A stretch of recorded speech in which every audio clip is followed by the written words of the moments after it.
So WrestleMania is in the rear view. Cody Rhodes finished his story, and he shut up a lot of people who still didn't think that he was a draw or he was a big enough name to be in that position. An internal memo went out to members of the WWE staff stating that between WWE World in Philly and WWE Shop, Cody Rhodes sold over $1 million in merchandise throughout WrestleMania weekend. I think they're going to do just fine with him as their new face. And good for him. The man earned it. This doesn't happen if he doesn't leave the company in 2016.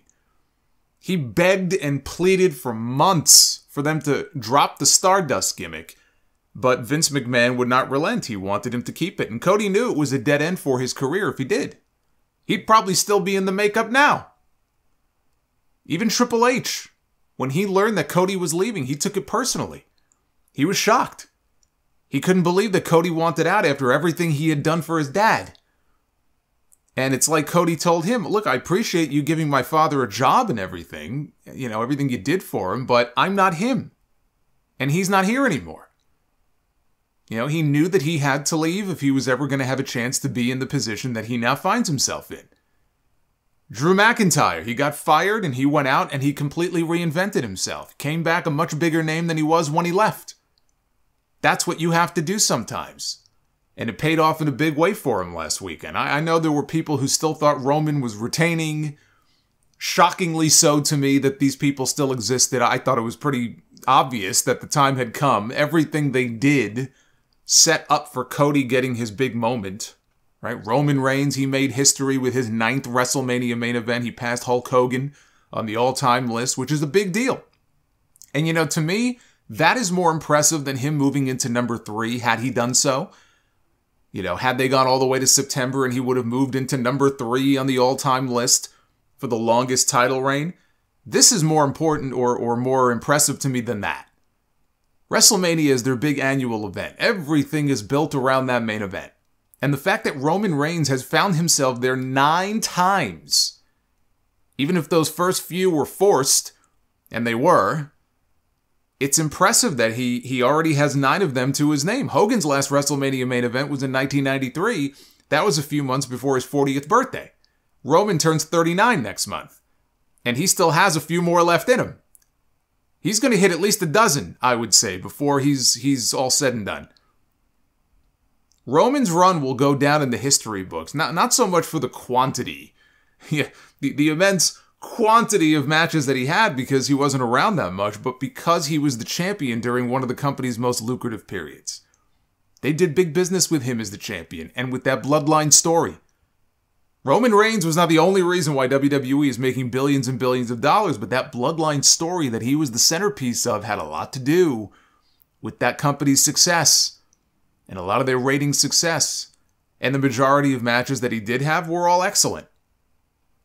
You know, both matches with Cody were excellent. I would go 5 stars on this last one. I know some people were freaking out that Meltzer shaved off 1/4 of a star and didn't go the full 5, but who cares? I don't know why we have to go through this every single time. Who gives a shit? It's the man's opinion. It was a 5-star match to me. It had everything I wanted out of it. It had good action, the right people getting involved since it was bloodline rules and they all but told you there was going to be a ton of interference. It had emotion. It had the happy ending. And, you know, the callback to WrestleMania 10 with the new champion being hoisted up on the shoulders of the babyfaces and the ushering in of a new era, which they kept drilling into our heads the entire weekend that this was the official kickoff of the Paul Levesque era. They made that very clear. Cody revealed he signed a new contract recently. It's going to take him past his 40th birthday. He's 38 now. And that's important because Cody had previously said that he wanted to step away from the ring when he turned 40. And after I was done laughing, even I knew that was not going to happen. If I had $1 for every wrestler I have heard say something similar, oh, I'm going to retire when I'm 40, I'm going to retire when I'm 50, I'd probably have about $100 in my pocket. Guys take better care of themselves today, unless you're Darby Allin, but they do. You know, they take better care of themselves, they're better athletes, they make good money well into their 40s.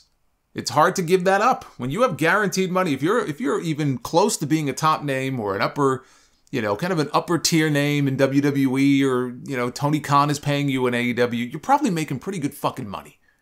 Why would you give that up if you feel physically that you can still go another 2 years, 3 years, 5 years? You think people are just going to up and walk away from that?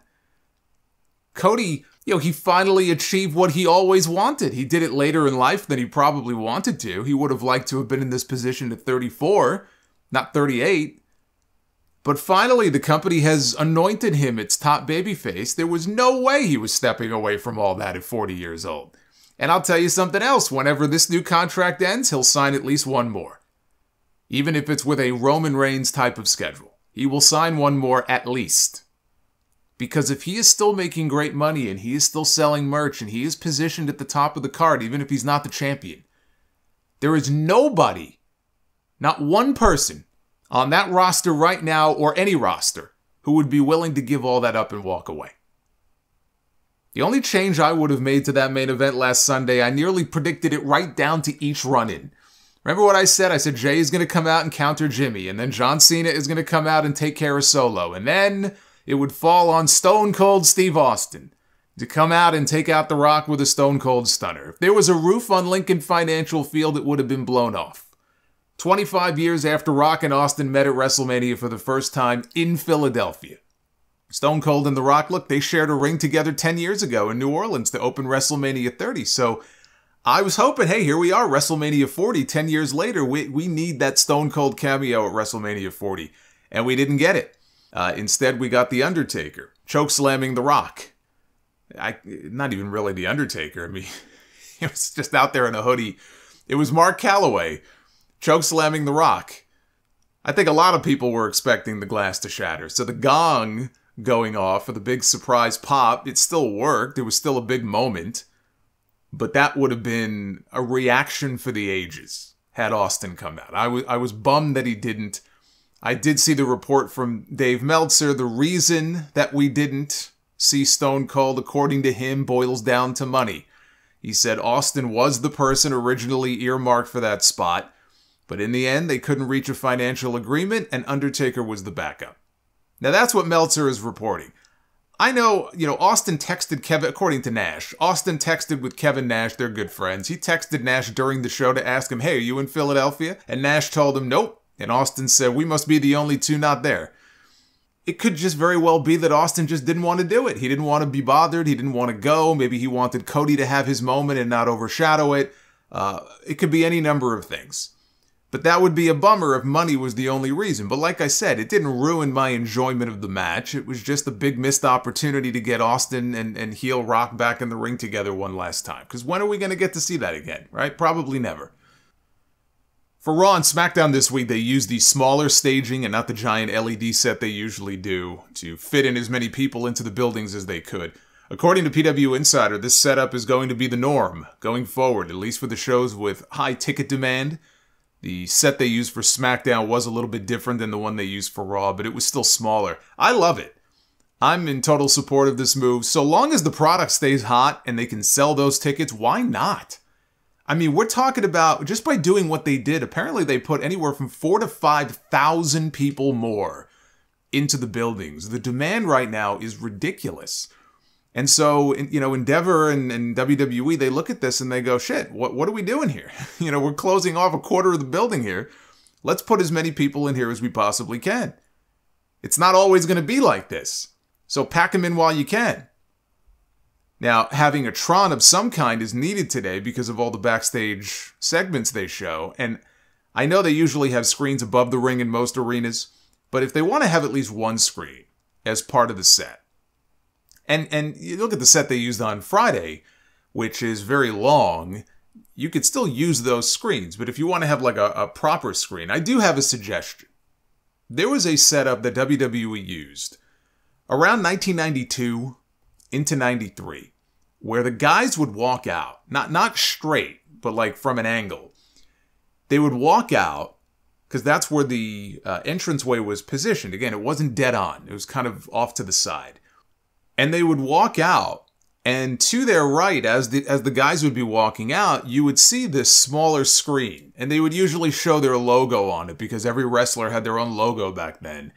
I think that setup would work really well, too. They also used to have this giant WWF logo to the left when they would walk out. So that was the first thing you saw. They could do the same thing here. Create this giant WWE logo, have it standing there to their left as they walk out, and you have the smaller screen that sort of sits on the ground. It wouldn't take up, that much space. At least you'd have the one screen. It worked back then. I think it would work great now too. But as part of these changes and these smaller sets, Mike Johnson says that WWE will be cutting back on the amount of staff and equipment brought to the shows for lighting and production purposes. And they will also be cutting back on the number of production trucks at the events. But the best news of all is that as part of these changes, WWE is pulling back from a lot of the augmented reality content that they use on Raw and SmackDown. The plan is for that content to remain on pay-per-views, but not so much on the weekly shows. So another staple of the Kevin Dunn era dies a death. The augmented reality stuff, that's the giant CGI graphics that you see all over the screen when somebody comes out. Good riddance is what I say.